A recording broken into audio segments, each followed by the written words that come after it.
This is the Daily Tech News for Tuesday, January 21st, 2025. We tell you what you need to know, follow up on the context of those stories, and help each other understand. Today, Reed Albergotti talks to us about why the World Economic Forum in Davos has become a bit of a tech conference for rich people. I'm Tom Merritt. I'm Huyen Dow. Let's start with what you need to know with the big story.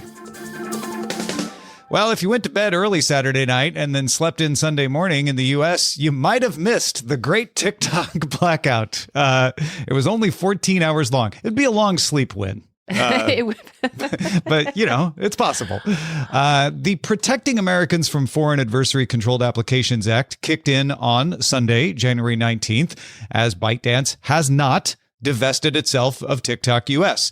So starting around midnight Eastern time Saturday night, technically Sunday morning, Apple and Google in the United States removed all ByteDance app listings. That includes TikTok, CapCut, Lemonade, and Marvel Snap in compliance with the law. In addition, TikTok began displaying a message at that point saying a law banning TikTok has been enacted in the U.S. Unfortunately, that means you can't use TikTok now.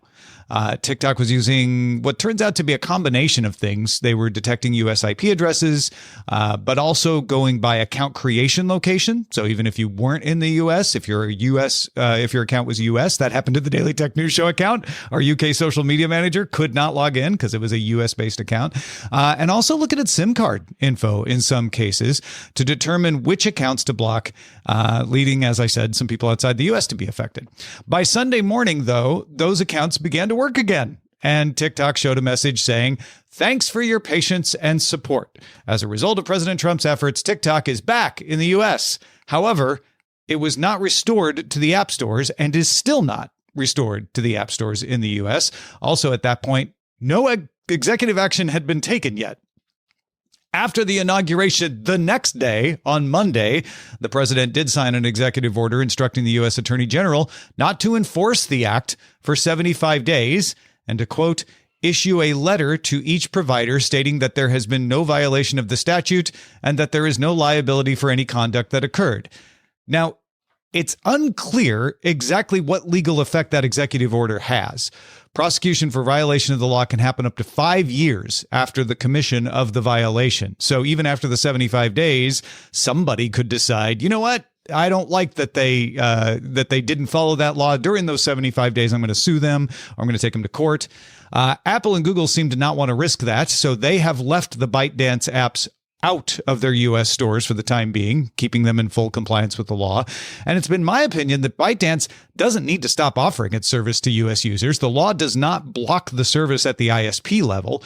However, the law does reference online storage and web hosts as entities that should not provide service as a result of this law. That probably applies to Oracle's storage of U.S. user data, which is done for USDS, which manages TikTok's user data in the U.S. and is a U.S. company. So it gets thorny whether a U.S. company operating the service would violate the law that requires the service to be divested to a U.S. company. Apparently, Oracle and USDS believe that it's worth the risk since the full service started working before the executive order was issued and while the law was still in effect. Meanwhile, Senator Tom Cotton posted on X Sunday that, quote, any company that hosts, distributes, services, or otherwise facilitates communist-controlled TikTok could face hundreds of billions of dollars of ruinous liability under the law, not just from the Department of Justice, but also under securities law, shareholder lawsuits, and state attorneys general. So clearly targeted at Oracle and saying, even if the DOJ doesn't enforce the law, somebody else might. All right. We're almost to the end of this long story. Even if Oracle stopped providing service to ByteDance under the law, I think TikTok could still operate. It just wouldn't operate very well. It's fairly clear to me that ByteDance's proactive takedown over the weekend and its thorough blocking were meant to send a message more to comply with the law. ByteDance itself is not required to do anything to comply with the law. Meanwhile, China is loosening up on the idea of a solution that sees increased U.S. investment. The Wall Street Journal notes that the Chinese Foreign Ministry said on Monday that companies can make their own decisions on operations and acquisitions. The acquisitions part of that is what's important. Previously, the ministry had said a sale or divestiture of TikTok would need to be approved by the Chinese government. Monday, they were seeming to say, man, it's up to them. We don't need to approve. The thinking amongst people who are reading the tea leaves is that ByteDance's co-founder, Zhang Yiming, who has voting control over the company, may come to some kind of investment agreement. Yiming is friends with Elon Musk, who is also on good terms with the Chinese government. So that is how that kind of deal could be brokered. What happens next is anybody's guess. The USDS company in Texas could be beefed up, add some investors, and be counted as divestment by the president. It's ready-made for that exact kind of thing. Some kind of joint venture with ByteDance for TikTok US could supersede USDS, replace it. That could be created with Musk or just the existing Western investors. ByteDance is majority owned by Western investors. They don't have the voting shares to outvote Yiming, but they own most of the company. So that could be something they do to save the U.S. version of the company. But it looks like everyone involved has a vested interest in getting a deal done. If it is done, it becomes less likely that Senator Cotton's idea of suing Oracle or others would be worth the effort. And it looks like the app stores aren't going to list ByteDance apps until such a deal is secured and certified. So you'll be able to keep using CapCut, keep using Lemonade, keep playing Marvel Snap if you have the app, but you won't be able to get new versions of them. So don't delete them and hope that a bug doesn't come along that needs to be patched. Among all this uncertainty, though, I mentioned Marvel Snap just a second ago. One thing could change regarding that app. Marvel Snap is not made by ByteDance. It's made by Second Dinner, but it's published by ByteDance. And Second Dinner said it's going to bring more services in-house and partner with a new publisher. And if they were able to get that done, that would let app stores list Marvel Snap again without risk because it wouldn't involve ByteDance. So there we are, Huyen. It was a long weekend and a lot to catch people up on. There was a lot that happened in 14 hours. I'm still not quite. It's just the shock, and it feels like I was in a wind tunnel of like TikTok news and like updates. I did really like because I did see Tom post, for example, on the on Blue Sky, for example, that just being very clear, it's distribution that is outlawed by this legislation, not the service itself. And I think it's so interesting because I feel like, especially in tech, it's very rare that a single company owns the pipes, the tubes, and the software.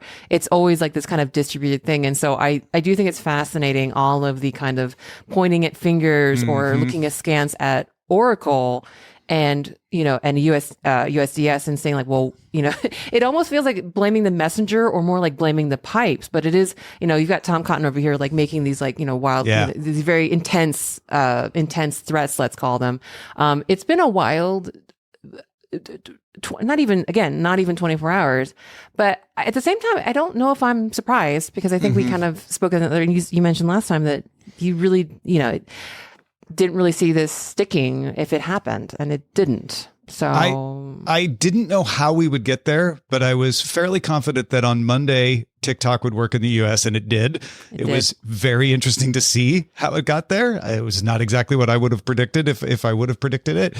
Again, ByteDance didn't need to do anything. Apple, Google, and potentially Oracle, although I'm a little hazy on how Oracle fits into that part of what is a vaguely worded law about web hosts and file storage. If ByteDance hadn't done anything and Oracle had shut itself off, TikTok could have still worked for existing app users, but they might not have been able to get the same videos that they would have gotten otherwise. They might not have been able to authenticate accounts, which could have caused some things. So there's some people were making the argument of like, well, if Oracle shuts it off, then ByteDance is well served to put a message up saying, hey, it's not our fault. But that's not the message they put up. The message they put up is we've been banned, which was misleading. It wasn't exactly wrong, but it wasn't exactly true. So that's why I was posting all that stuff over the weekend to be like, there's a lot more going on behind the scenes. There's a lot more messaging involved in this than actual compliance to the law. And right now, if Oracle is in fact allowing TikTok to access the USDS database, USDS and Oracle would be technically in violation of the law. It's just that the president has said, we're not going to enforce the law for 75 days. But as Tom Cotton pointed out, that doesn't matter if we bring a securities lawsuit against you or something else. So, yeah, it's a mess. but I think it's a mess that's going to end up not meaning much because something's going to be agreed to. No, it feels like that was the intention, beforehand. And it's shocking because I think that a lot of normal TikTok users really did feel like their service was being taken away. And that's, I don't know, I'm going to try to leave my tinfoil hat off, but the public messaging has been a very dramatic, it feels like a very serious thing. Tons of people were looking to migrate, making, last TikTok post were emergency downloading all of their content, especially, for creators were downloading the content. And I do agree with you that, especially given like this law, how it's written and how this all rolled out, it really does feel more, at the very worst, performative. Or maybe just meant to be kind of politicking with something that average people care about, and we can kind of encourage people to support us because we support their thing.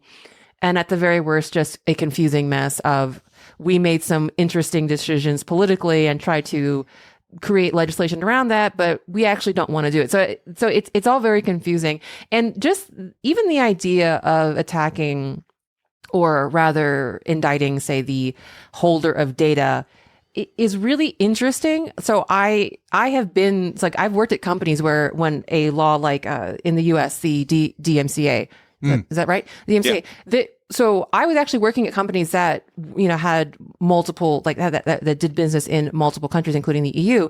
And, when that law came down, that was a very serious, tangible, and very kind of very enforceable law. It was very specific, and the things that we had to do took months to comply with the DMCA, and the practices and the procedures that were put in place took months, because this was a law that was that had a lot of intention behind it and had very, very specific, routes that the governments were asking us to follow to protect user data. This is a very amorphous thing, saying distribution is banned, but then kind of sort of vaguely making threats at basically what a company is like the pipes. They're the pipes. They're more like holding and transmitting the data. And it's interesting to me because just the idea that a law that is vaguely written could implicate the intermediary of the data, the holder of the data. And yes, they're holding the data, but there's still an intermediary service. They're a middle person. And it's so interesting to me as a tech person that there would be so many implications if you could, indict or bring lawsuits against a middleman, for lack of a better phrase, of that. Yep. It's just kind of astounding to me, because we do have laws that have like protected that are really solidly and very concretely protecting data and things like that. This is not, none of this has felt like any of those very real things that a lot of us in the tech company have had to deal with in recent times. It feels like none of that. It just feels like, a kind of like the Tasmanian devil when he spins around in the tornado and there's just all this like mess and stuff. It has felt like that very much as a tech person because, from the outside looking in. From just a practical standpoint, ByteDance could have copied all of the data out of USDS and Oracle to external servers outside the US, continued offering the service, but then they would be doing exactly what they've been accused of, which is keeping US data outside of the US. So they didn't want to do that. That's part of the dust that's spinning around that Tasmanian devil. And the last piece of this puzzle that fell was the Chinese Foreign Ministry saying Monday, like, oh no, it's up to them. Did we say it wasn't up to them? Oh no, it's up to them now. It's like, okay, so if China is now signaling, okay, they can make a deal, then this is going to get done. Yes. It'll be funny if, like, in maybe 9 months from now, we almost forget that this happened, even though it is the primary thing on people's minds, and it is actually affecting people's feelings and actions and content creators. My wife was upset Saturday night thinking this wasn't coming back, and there was no guarantee that it was. So But somebody set an alarm and remind us in October to check back whether people are still talking about this. Was this a thing? Yeah. Well, DTNS is made possible by you, the listener, thanks to Pat, Mike Cortez, Erwin Sturr, and Pepper GC. Well, there's more we need to know today. Let's get to the briefs. Mobile video editor CapCut was one of ByteDance apps that stopped working for a couple of days. It now works again, but is not listed in the U.S. app stores. Instagram is taking advantage of that gap and has announced its own app for mobile video editors called Edits. It's only available to pre-order. You can't get it yet on the App Store, although Instagram's Adam Mosseri said it should arrive in February. Even though the app listing says March, I think they're trying to push it and get it out as fast as possible. Oh, wow. So this is I did not see this collateral damage coming from all of this and going after CapCut, which I think, so I worked at Adobe for a bit, and I actually worked on a mobile editor that was meant to be a competitor to CapCut. And CapCut was always held as like the standard because it is by like de facto the video editor that content creators use for mobile video. Oh, yeah. And so I did really not, good. Yeah, 100%. Yeah, it's really good. I think there's a reason why it is held up as a model, and probably also why it has a big target on its back. Indeed. Samsung will hold its Galaxy Unpacked announcement Wednesday, January 22nd at 1 p.m. Eastern Time, streamed live on YouTube and elsewhere. Expect all the details about the new Galaxy S25s, a Galaxy Ring 2, and possibly, maybe, some augmented reality. Looking for that Project Huyen hint, maybe. Mm-hmm. DTNS may publish a little bit later tomorrow to accommodate the announcements. And then Thursday, Jason Howell will follow up with what he learned from being at the event in person. Yeah, that's why Jason's not on today and Huyen's on today. That's why you got me today. Yeah, Jason's on Samsung, but then you two will be talking on Thursday about this. So looking forward to that. Counterpoint Research estimates smartphone sales in China fell 3.4% in Q4, making it the only quarter in 2024 to decline for smartphone sales in China. Xiaomi, Huawei, and Vivo bucked the trend by raising their market share, with Huawei growing the most on the launch of the Mate 70. Of the top phone makers, Apple fell the most, followed by Honor and Oppo. Well, after years of trying but running into privacy issues, Meta is finally adding WhatsApp to its Accounts Center hub. This will let you cross-post WhatsApp statuses and stories on both Instagram and Facebook. It will also let you log into all 3 apps with one Facebook account. Now, the option is off by default and will be rolling out globally over the next several months. Yeah, they've been trying to do this for, I don't know, more than 10 years, it feels like. And my theory, I didn't look into this, is that Facebook and Instagram have been forced by successive European laws to get more privacy compliant, to the point they're like, oh, now we can actually do it and no one will object. It is hard, though. Multiple account stuff is hard. Y'all take it from a software engineer. But so I guess congratulations, y'all. Yeah, good for you. Maybe. The UK has announced plans to launch a digital wallet, starting with a virtual driver's license and a virtual veteran card. Those cards should launch by the end of the year. They also announced testing of a chatbot being developed in partnership with OpenAI to work at gov.uk. Cole Needham founded IMDb in 1990, pre the web, y'all, and has been CEO of it for 35 years and did stay on after Amazon bought IMDb in 1998. Needham is finally stepping aside to become executive chair, and COO Nikki Santoro will be taking over as the company's second CEO ever. I had forgotten Amazon bought IMDb so early. I learned that reading the right? rundown for today. I was like, really? That happened? I thought they bought IMDb in like 2003 or something. I knew it was early, but not 1998 early. It was one of their first acquisitions at all, back when they were pretty much known as just being a bookstore. And then finally, TSMC said Tuesday that all of its sites in Taiwan are operating. They had a 6.4 magnitude earthquake in the southern part of the island. Workers were evacuated some of the sites, especially in the south and central parts of the island, as a precaution. But they are now all back to work. And that is important for the global supply chain to know that sort of thing. Those are the essentials for today. Let's dive a little deeper into the ongoing stories and follow up. The World Economic Forum is happening in Davos, Switzerland, and it has been something of a technology event. Tom found someone attending Davos to explain what it is and why tech folks might care. I'm talking with Reed Albergotti, technology editor from Semafor, who is in Switzerland. Reed, thanks for joining us. Yeah, absolutely. It's good to be here. How is Davos? It is, kind of cold. It's a little, it's not a ton of snow. I went skiing today. It was fun. Yeah, it was good. And now everybody's showing up. I got here sort of a day early, and now it's a tiny little Swiss ski town, and the roads are jam packed with black SUVs and Ubers, and the global elite are filing in for their meetings. What is it about the elite of the world that they like to meet in very tiny places with small roads like Jackson Hole and Davos?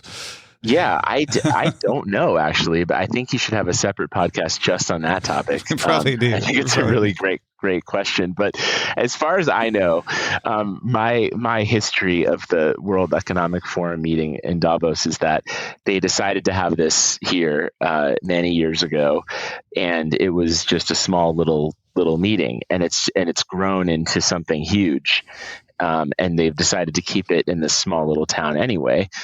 And here we are. And there you are. So it's the World Economic Forum. It goes throughout this coming week. Tell us a little bit about what it is, the nuts and bolts, and then why folks interested in technology are often, like yourself, interested in it. Yeah, I mean, and that's part of the reason this thing has become so big. So, it really started out as kind of this place where the global elite would come and talk about everything going on in the world and kind of set the global agenda. I don't know if they were ever really successful in doing that, but that was sort of how they talked about it. And now it's kind of turned into a sort of technology conference and really like everything conference that's kind of tacked onto it. And so all of that sort of original Davos stuff happens inside this little area called the Congress Center, and then outside of that, you walk around, and all the buildings, the storefronts, and everything have been transformed into corporate logos. And so there's a house, HAUS, for every company, and even Semafor has a house this year, which we're very very proud of. So it means we've really arrived. Yeah, congrats. But I mean, it's funny because for me, it's kind of, we have events here and we do panel discussions and roundtables and everything, but it's the actual Davos is just kind of something I'm not really. I'm not even allowed to go into the area, as a journalist to where all the big elite people talk. And there's probably secret meetings that I don't know about, but I don't actually think it's actually a little bit, there are all these conspiracy theories about Davos and about the global elite and all this and that. And it's actually kind of, I mean, you come here and it's like, last year was the first year that I came, and it really wasn't what I expected. It's kind of, there's a lot of, business executives, wealthy people, and people involved in politics. And, it's all about status, and you have to have, there's all these different tiers of badges that cost lots of money. And, if you have the right color badge, you can get into the right, party and all this stuff. So it's really, and it's all just kind of silly, to be honest. I mean, it's something that we all kind of make fun of, and, but we come here anyway. So well, it sounds like there's the big, world elite meeting, just themselves with no press around them in the secret halls, et cetera, but also like a mini South by Southwest going on outside or something. Yeah, it is. It is like South by Southwest in a ski town. Yeah. But not many people ski. Like there was no one skiing today. So it seems odd. But yeah, I guess if you don't ski, you might not learn just for Davos. Yeah. I know that there's a lot of talk about the various forms of AI, machine learning, large language models, et cetera, going to happen in this situation. What do you expect to hear this week? Yeah, well, last year, AI was the big discussion last year. It permeated everything. And I mean, I'm sure it will this year, but last year it was all about, it was kind of driven by a fear of AI, I would say. It was, everything was about responsibility and making sure that AI is safe and that it's here for everybody and, equality and all this stuff. I think we've kind of moved past that. So it will be interesting to see if that is still the discussion here, or if it's a bit more of like I think we've moved into a bit more of like this is a race between the West and the East, US versus China, maybe Europe as well. We need to get there first. And that's really the message. And obviously we have, the inauguration happening during all of this. And that really ushers in this sort of the new thinking, I think, around technology, which is let's win versus let's contemplate it and maybe pass regulation to stop it. Yeah. So, and are there representatives from China's sphere at Davos? Yeah, yeah. I mean, there definitely are, but I don't see them as much, in the discussions or in the tech world, and that's probably just a function of it is a bit of a. I think the tech part of Davos is pretty U.S. centric. Okay. I would say. It sounds like this is a good thing to keep an eye on if you want to know what kinds of things you'll be hearing from the EU, from the FTC, from the various governmental organizations. Whereas last year was all about safety, and we saw a lot of let's have a committee in the UK to talk about safety. Let's pass an AI rules of the road in the United States executive order.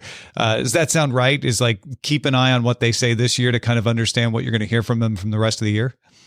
Yeah, I would say that's the case, but I don't think anything there will be surprising, right? I think that Europe will continue to be, they'll continue to sort of rein in AI and in doing so sort of sidestep or just not get involved in this massive economic growth, to their own detriment. In the U.S., well, I think in the U.S., there's not going to be regulation. It's going to be about, as I said before, winning the race. Yeah. So I think there's sort of two, and I think there's going to be a lot of tech leaders who show up and talk about, they'll give comments. I don't know if any of them will be comments that we haven't heard before, but I think my guess is that you're going to hear a lot of the comments from the tech leaders will be much more rah AI than they were last year, where it was, I think they were sort of, speaking to the people who were concerned and afraid of this technology. And who from technology speaks at Davos? Are we seeing Sam Altman? Are we seeing Sundar Pichai? I mean, last year we did. I think we'll see some. I don't actually know exactly who's coming, but there will definitely be some top executives here.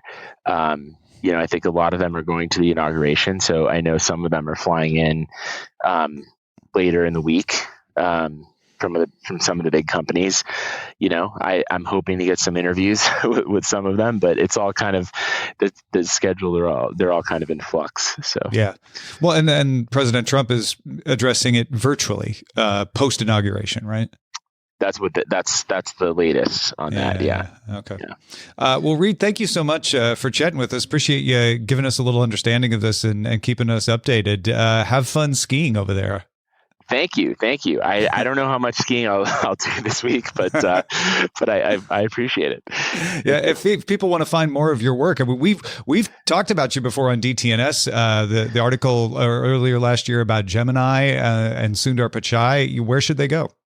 Yeah, well, we have a free Semafor technology newsletter. So if you go to our website, semafor.com, and you go to the technology page, sign up there twice a week and, read it. Hope you enjoy it. Get it in the inbox. Yeah. And don't forget it's an F in Semafor. Yes, it's an F. It's not spelled the correct way. It's a alternative spelling. Yeah, exactly. It's a traditional. Yeah. Right. It's supposed to be a word that means the same thing in multiple languages. That's the idea. Is that what it is? Okay, yeah, because I knew it was correct in some instances. Yes. So I didn't know that. That's good to know. Reed, thanks so much for joining us, man. I appreciate it. Great to talk with you. Thank you. You can join in the conversation in our Discord by linking to a Patreon account at patreon.com/DTNS. We end every episode of DTNS with some shared wisdom. Today, Martin is helping us understand. So Martin noticed that TikTok appeared to be using SIM card data to identify US users and went down a rabbit hole of researching how SIM permissions are handled on phones. He writes, research shows that Android API telephony manager methods like Get SIM Operator and Get SIM Country ISO still work without additional permissions, as long as the device does not restrict them.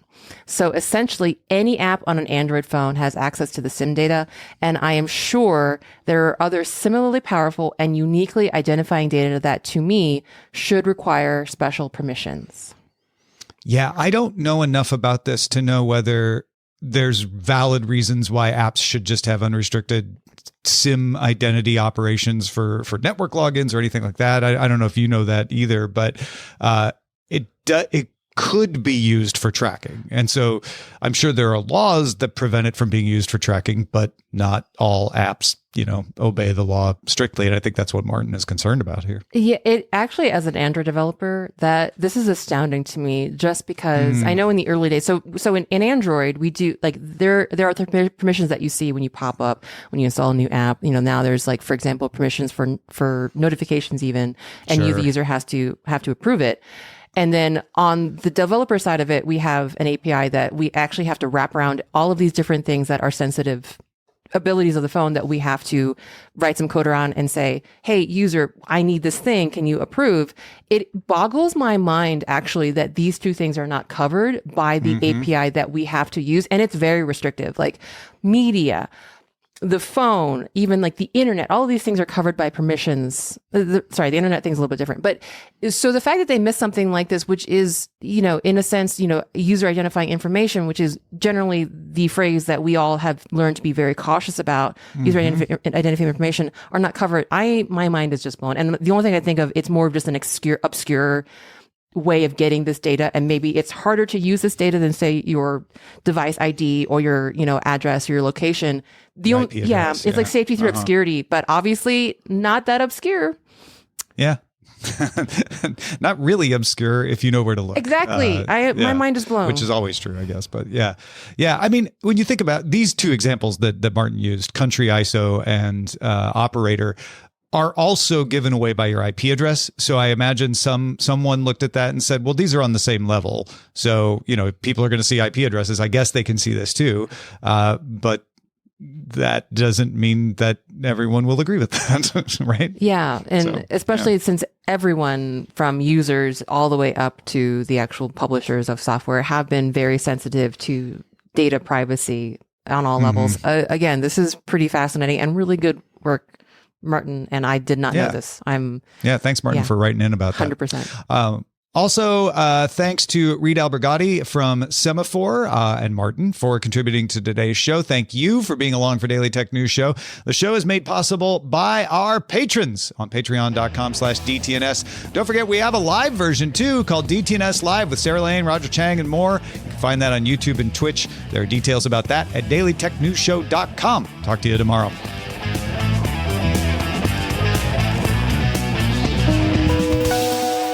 The DTNS family of podcasts, helping each other understand. Diamond Club hopes you have enjoyed this program.